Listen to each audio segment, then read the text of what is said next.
The fear spread before Io did. He felt it in small, almost laughable ways at first. A trader on the road who looked at him too long and suddenly forgot what he was selling. A messenger who tripped over nothing and broke his leg, delaying news that would have sparked a raid. A local chief who woke from a dream sweating and canceled a meeting that would have ended in blood. Ripples.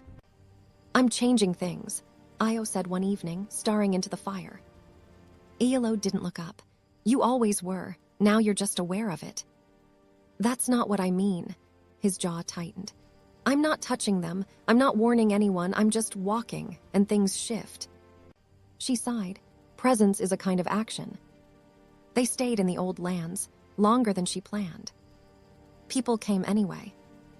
First, a woman with scarred arms who had walked for 5 days because she dreamed of a boy with fire behind his eyes.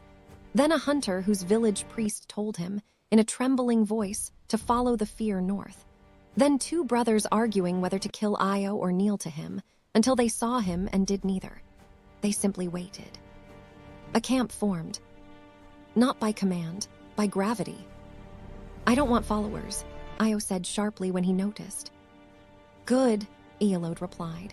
"Neither did every disaster you've ever heard of." He addressed them anyway. "I won't save you," he said plainly. "I won't bless you. I won't promise victory or peace." They didn't leave. One man stepped forward. "Then what will you do?" Io met his eyes. "I'll tell you the truth when it matters, and you'll decide what to do with it." Some nodded, some looked disappointed. But no one laughed. That night, the stranger watched from the trees. Io knew without seeing him. "You're building something," the stranger said, voice carrying easily. "Careful, structures invite collapse." Io didn't turn. "You're afraid." The stranger chuckled. "Of you, no.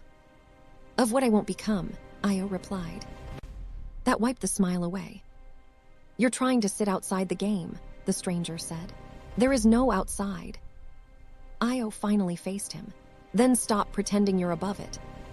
For a long moment, they stared at each other.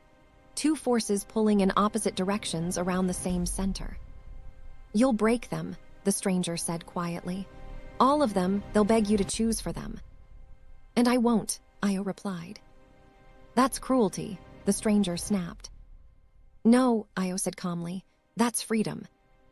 The stranger vanished, but the air stayed tight long after. Weeks later, the king of Okran died. Not from his wound. From the silence that followed it.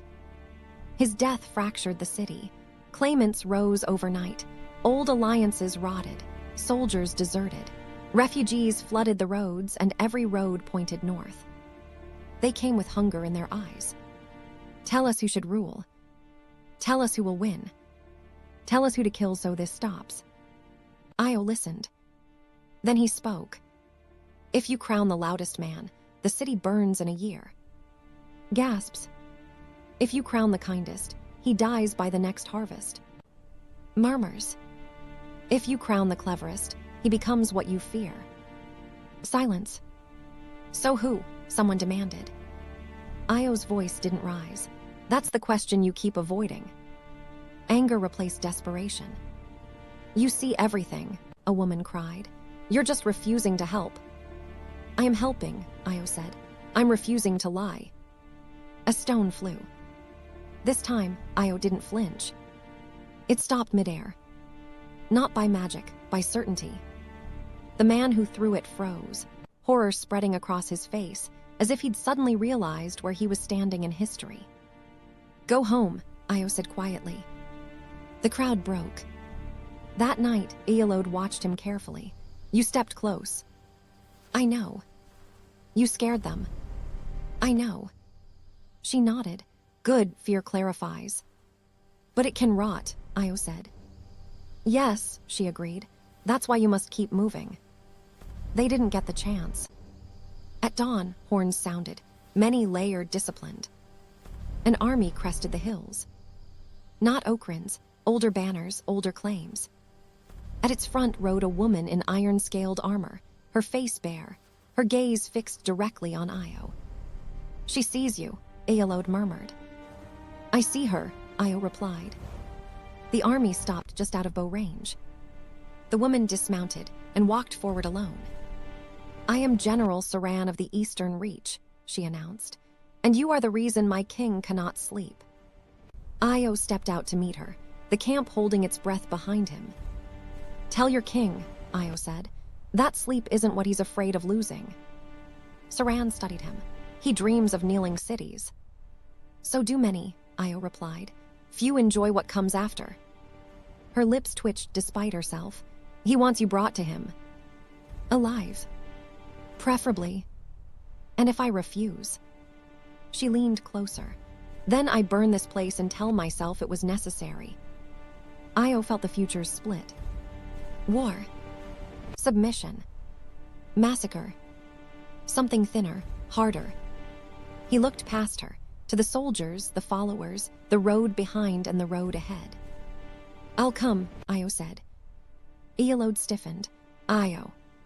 But not as property, he continued, and not alone. Saran raised an eyebrow. You're in no position to bargain. Io smiled faintly. You marched an army instead of sending assassins. You already know that's a lie. After a long moment, Saran nodded. 7 days. As she turned away, Io felt it deep, undeniable. This meeting would decide far more than one kingdom. That night, as the camp slept uneasily, Iyalode spoke softly. This is the hinge. Io stared at the stars. I know. Once you step into a throne room, she said, you never really leave. He exhaled slowly. Then I'll make sure it remembers me. Far away, the stranger smiled again. The board was set, and the child born into fire was about to walk straight into the heart of power, without bowing.